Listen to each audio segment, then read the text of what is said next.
All right.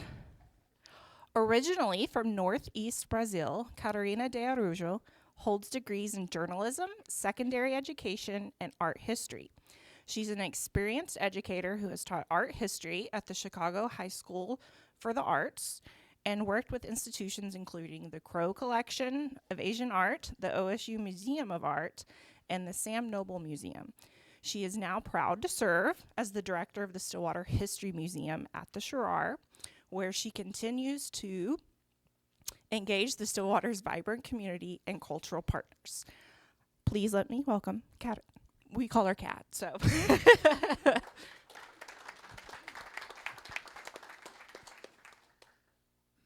Check my mic here. Thank you, Kara. I'm very lucky to have Kara in my board, so thank you so much. First, I just want to thank everyone for welcoming me here. I wanted already to speak with the Rotary Club. I have a history with the Rotary Club. My grandfather was a Rotarian in Brazil for many years. He was a district governor in '62. My father, who is here, his name is Leandro.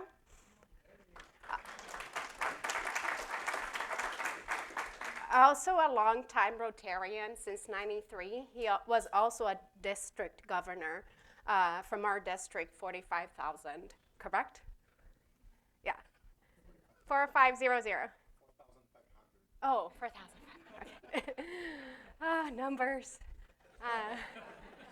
So I feel very at home within Rotary. So I think this is a special place for me to present here today. So thank you for having me here. I'm also very proud to serve for the Stillwater History Museum. I moved to Norman very temporarily and was begging to come home. So when the position opened, it was really great timing for me. So I'll just share a little bit about the museum. I also have a few artifacts that I want to share with you too. Who has been at our museum before? Okay. I also know a lot of you are our members, so thank you already for being a member. So of course we are a nonprofit. Our mission is to illuminate, preserve, and celebrate a diverse collective history of Greater Stillwater. And how do we do that? Oh, and just a little history. The museum has been there since '74. The building is from 1928, so it's a historical building, and I quite enjoy every little room and weirdness about it. And I'll even show some pictures. So how do we achieve our mission? First, illuminate. And I love this word because illuminate is not just educate, it's to shed light. It's to spark curiosity among children and adults and people of all ages. So we have a lot of tours there. We have one specific tour that I think is a really great service to Oklahoma and Stillwater, which is How Oklahoma Began program. It's a 2-hour-long program where students actually get inside a map of Oklahoma and they learn about the land run and the complications with the native tribes too. So we are able to kind of have them experience that in an interactive way. We also serve OSU students as well. Just recently I worked with an honors class where the students came in there and they looked at World War I artifacts and they wrote an essay that connected the artifacts that they were interested with literature. So we have a lot of college students, and we also educate. These are early educator students that you see on the image, and they were learning about the How Oklahoma Began program. So we have a flux of students coming through. For how small our museum does, we do a lot of educational programs. Celebrate. This is always fun. We enjoy having programs that celebrate diverse cultures. Last year, Kara was involved with that, but we did cultural confections where we invited people from different countries, including myself. I wasn't the director yet, but I went there and shared a little bit about Brazilian cuisine. It was all about sweets. At the end of the day, I mean, I couldn't even talk because I went in every single station. There were about, I think, 15 to 20 different cultures there. So, and we have receptions for the exhibits also. But we do try to celebrate individuals too within Stillwater with the rotating exhibits.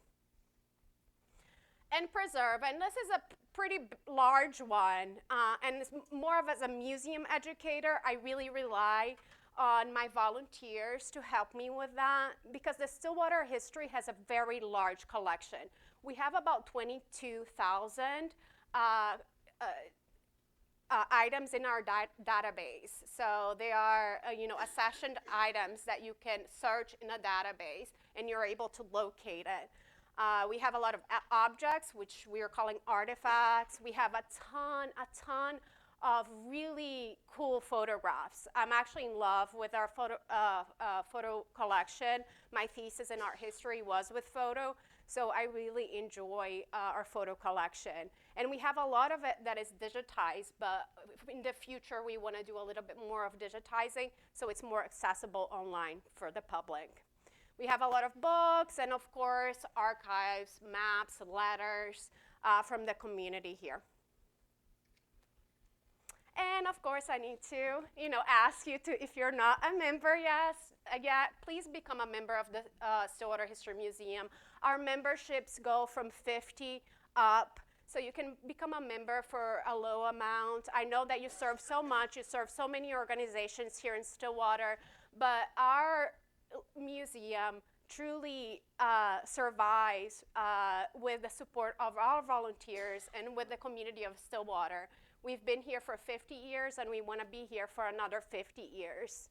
And I think, we are very resourceful in our museum, too. So you becoming a member, it's very important to us. I may go back. Well, I'll show some. I think I have time. Hold on. Because I want to show some of the artifacts, too.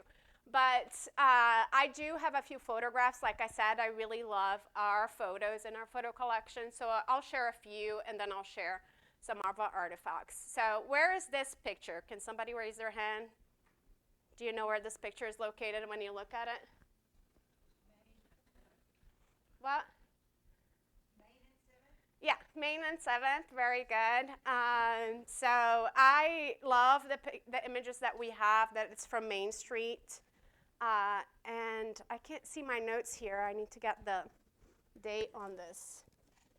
Let me see if I put my...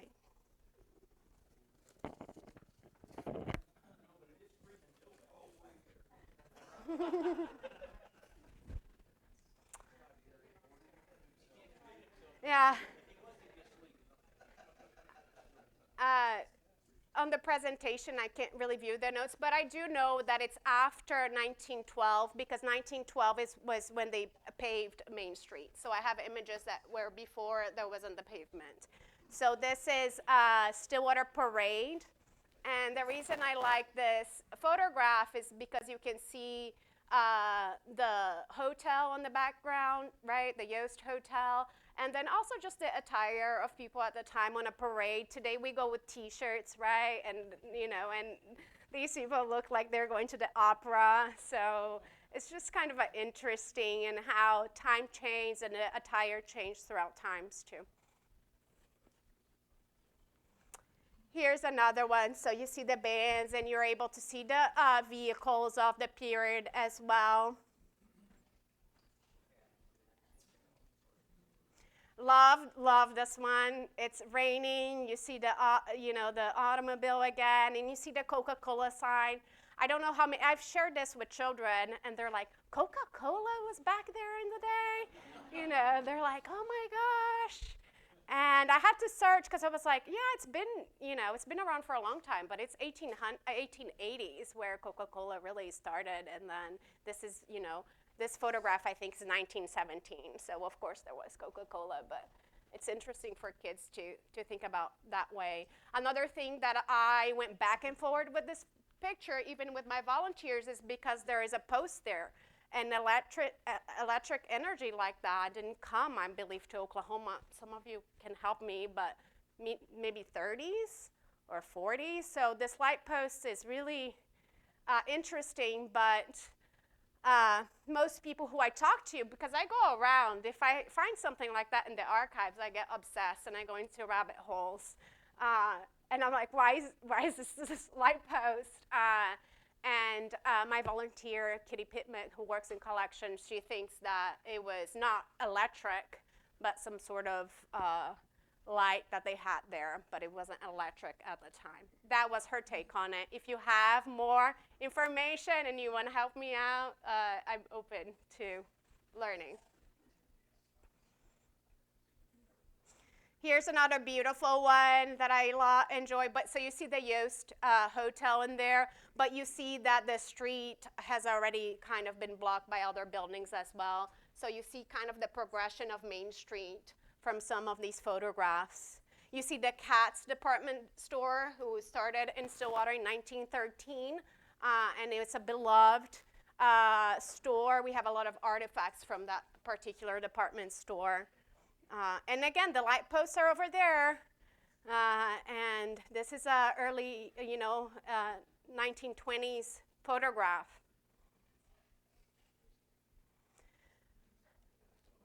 Ooh, whoa. This is also Main Street. So that's also Stillwater Main Street. And no comments from anybody about the condition of Main Street. Right? This is the beginning, and it's dated just prior 1912 because we knew that it was paved after 1912. But you can see how fast. I mean, in my perspective, after the land run, I'm like, the buildings are up, and then you already start the pavement, so you can see kind of how fast it was in terms of development. I mean, there was an opera house where the antique mall is right now, so it was really booming and very fast. Okay, I have other photographs, but for time's sake, I'm going to showcase a few items here that are related to Rotary. By the way, when I looked at my catalog, there was so many Rotary artifacts that I just had to choose a few because we do have quite a bit in our museum.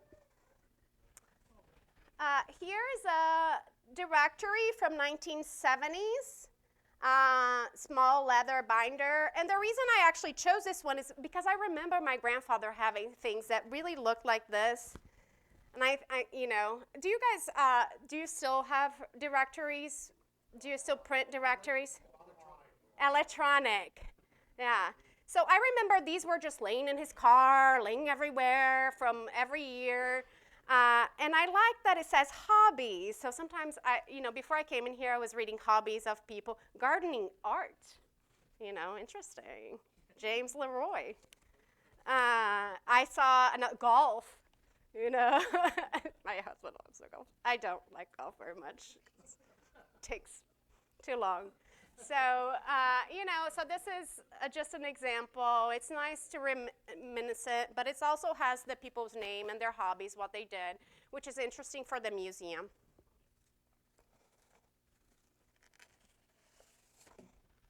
This one here,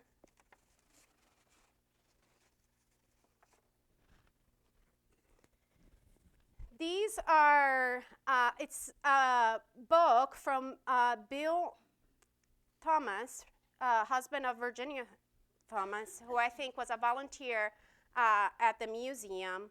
And it's all his speeches from Rotary. And I just want to read one paragraph from this speech because I thought it was really powerful, actually. And it's from 1971. Since it is Rotary that gathers us here, and since it's Rotary that takes some of our time, we must have the forthrightfulness to examine and appraise Rotary and the part it has or does or it can play in the relationship of our life. For no organization has a right to take men's time, which I thought was interesting, unless it lifts men's life. So there must be a compelling reason for Rotary. Tonight, I'm going to talk with you on why Rotary. I'm in hope of making a variety talk by digressing from fundamental Rotary information to some of the highlights that Rotary has afforded me.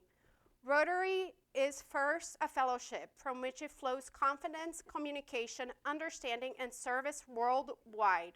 It is not an organization of political action. It is an organization of self-initiated service where there are human needs. So I thought that was powerful. I even got emotional with everything. But, you know, even like the way he marks things, like where he wanted to say something and he marks it out, I find it touching. So, yeah. Just a point. Bill Thomas's wife, Virginia, just died about 2 months ago. Oh, okay. Wow. Yeah. Interesting. Yeah. Anyone knew Bill? Yeah. Okay. Oh, the mayor. Yeah, that's true. I was going to say that was also on my. So we have this here, which I think it's also a record of Rotary. There's a lot of history of Rotary here in his speeches as well.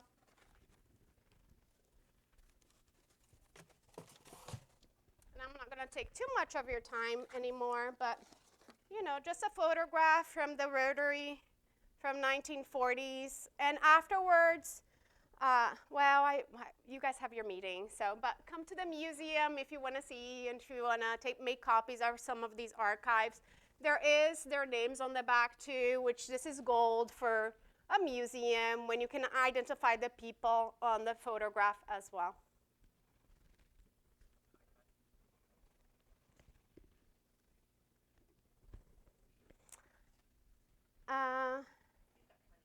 Oh, I do? Okay. I also have this program souvenir from Rotary Club from 1955. So this one was a little earlier, 70s, this is the 40s, and now it's the 50s. I love this little booklet. It has a rice sleeve on top. I just thought it was beautiful, and it's a program from an anniversary, gold anniversary. So it has the officers in here. It has a little bit of a history of Rotary. It actually states some things that I also read on the speeches. And then, I don't know if people can see it, sorry. And then it has the chart in there and more information on the program, and also all the members too.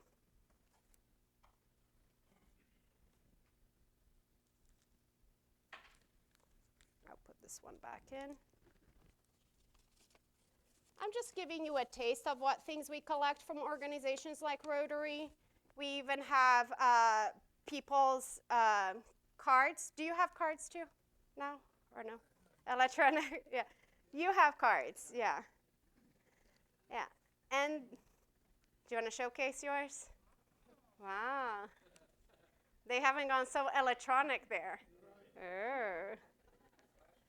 Fancy plastic.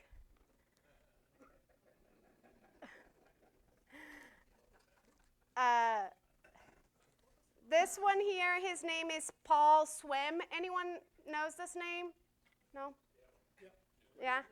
I was going to say, this last name shows up a lot on the directories, not just Paul, but also another Swim. I'll have to look, but I believe it's, what? Leslie. Probably, yeah. So that last name, I've seen several times through on the directory, so it reminded me. But this is all his cards, but it's for different things. It's not just Rotary, but we can see, State League of Young Democrats, Payne County Civil Guard. So when I find things like that in the archives too, it gives me a little feel of the person and what they did, what they were interested in. But there is several Rotary cards in this bunch. So hopefully you got a little taste of what we have in terms of the archives for the Rotary Club. I also saw, in our files that the Rotary has supported the museum several times. It helps sponsor our bathroom renovations. So that's all within our, our files. So I wanted to thank the Rotary Club for caring for the community and caring for its history as well. And I'll share more photographs then. This is what I have from the Rotary. Of course, we have a lot more. We had a huge poster that I didn't bring because it was heavy, but we have a lot of items there from people and Rotarians. Okay, this one I love. Anyone remembers the Leachman Theater?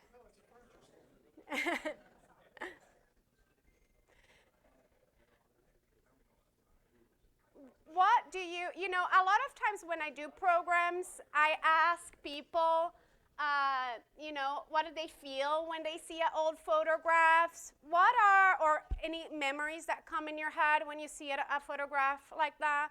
Can somebody share with me something that they feel or they remember when they see this old photograph here in Stillwater? Mattresses? You're thinking ahead. You're like,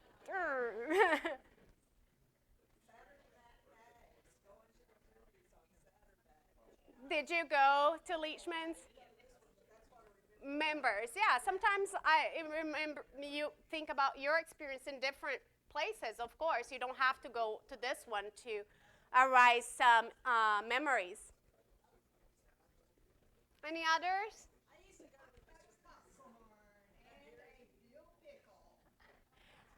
Photographs can make us even taste and smell. So you can smell, you think about popcorn, so that can trigger our memories too. What else? I went there when I was little, and they had a balcony that we would try to get there early, and all the kids would fight to try to get in the balcony. They had a crying room where women would go with their babies when they would start crying. Right when you walk in there now, the furniture store, right past where it used to be the candy case, is a little room. Mm-hmm. It's a crying room for babies. Yeah. They still have those. I know, I've never heard of that. That's so interesting. Yeah?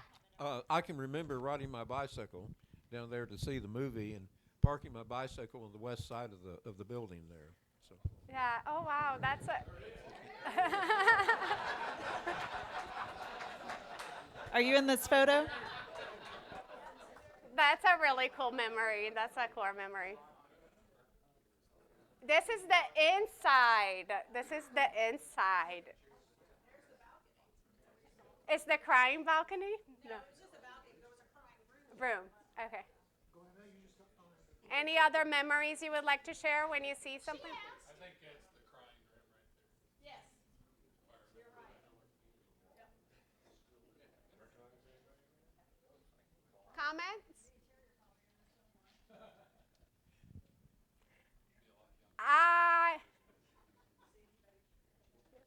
I was in shock when I saw this. The amount of people at this movie theater is shocking to me. I don't think I've been in such a large venue like this. It looks crowded, but it looks like a lot of fun there.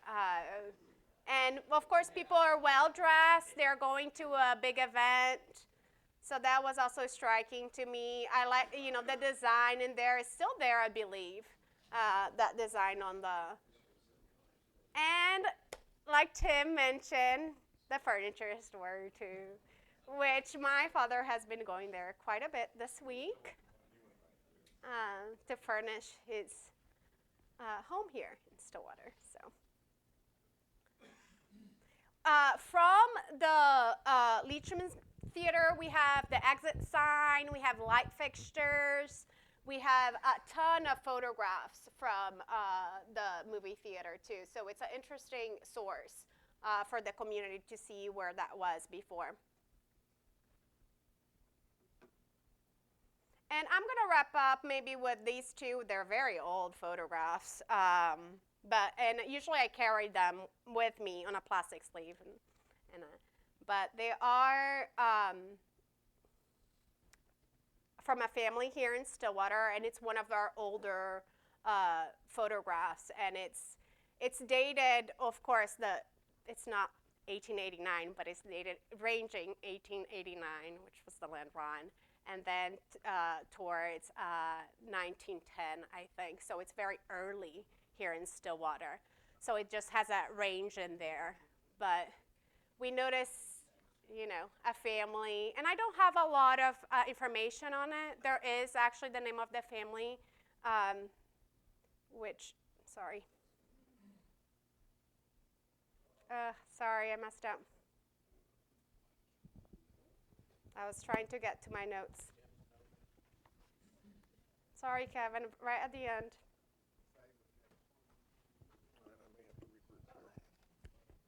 I have a question. The house that you showed, is that still standing? And if so, is it like in the middle of downtown now? No, I believe not. There are, so this photograph, I brought it up, and it's one of those things, just like the one with the post, right, where I'm still kind of trying to talk to people and see if people can recognize. It is sad. It is, that's what I was trying to find my notes. What? Oh, okay. Because it says the name of the family, and it says it's on Perkins Road. So, but it doesn't tell me where in Perkins Road. So I've had a few people come to me and say, I think it's that house on this street, so I don't know. I haven't seen anything to me on Perkins Road that looks specifically like this house, but it's something I usually bring up to ask people, honestly, on these. Yep. You tell me the names, I can tell you where it's at. Okay. 'Cause I'm the county clerk, so I can do it. Oh, yeah. I can track their names. Absolutely. I believe it's Sheerar. And I don't know why I can't scroll down here on my notes. So I'll get with you after here, and but I do have the family name. Yep. I was going to ask this at the end, but considering your Rotary family lineage with your father and your grandfather, sounds like somebody ought to consider carrying on that lineage right here with this club. Recruitment. Recruitment. I just started this role, but I hope to be involved with Rotary, of course. So thank you for actually thinking of me. Questions? Eu tenho uma pergunta. Posso falar português com você? Tá sim. bom. Quem está ou qual grupo está a registrar a história da Stillwater agora? Que grupo? Ou pessoa, ou como está a história da Stillwater? Do you want me to just translate? The question I asked was who's taking the history of Stillwater now? Who's keeping it or registering? It's not the right word. But yeah, is any group saving the history of Stillwater now as we have in the past? Well, we are. I mean, the museum, and that's what I understood from your question in Portuguese, but I was trying to figure out if you were talking about another group that was also doing it. But we are a working museum, and it's a small museum. I'm the only full-time staff there. We have part-time staff, students, a ton of committed volunteers. But we are still collecting. Yesterday I had a collections meeting, and we took, I think, 6 items, including a Stillwater High School graduation certificate from somebody in this room from 1924. Yeah, from Scott Petty. Scott, you don't look that old, bud. Yeah, I'm a little older than I look. Yeah. So we're still collecting. I mean, it's hard. I had to say no to furniture, for example. We do not collect any furniture. Please don't bring any furniture. But archival materials, we're still collecting. We're still preserving the history of Stillwater. And so, yeah, we are. We have a question. Yeah. Yeah, I was just going to thank you for taking that. That's my granddad's high school diploma from 1924. His name is George Riley Petty Jr., and he also went to junior high here. And I'm after the fire, it just occurred to me that Stillwater needs collections like that. And so you might describe the process that we went through, because I didn't realize there was a collections process, but you do it 2 times a year. You might talk about that just a little bit more. Yeah, very briefly. So everything that comes into the door, you have to do a form because we want the historical content. We needed to know his grandfather's name, where it came from, and we kind of safeguard. We meet with a collections committee that it's formed of myself, volunteers who work in the collection, people who know collections too, David Peters from OSU, for example. And we kind of lay all the items out and we vote yes or no. Is it related to the history of Stillwater? Can we preserve? Sometimes we can't preserve. There's a lot of newspapers clippings, for example, that we're starting to say no because we already have the film from Stillwater News Press from the 30s to all the way to 2000s. So some things we can't preserve. But yeah, we vote yes or no, and then we return phone call saying we collect or we do not collect your item. Yeah. Talk a little bit about the auditorium. Yeah. Another thing really quickly too is that our building, the museum is downstairs. That's where we preserve. But the upstairs is a beautiful stage. It's an auditorium that we use as rental. So that also provides us revenue. Rentals there, we have recitals. We just had the Red Dirt Film Festival there. It's very affordable. It's only $40 an hour for a place that seats 196 seats. It's historical, original chairs from 100 years ago. It's charming. So if you're ever thinking about a rental space, even students have rented there before too, for whatever events that they do, think about us utilizing our space. All right, so let's give Kat a thanks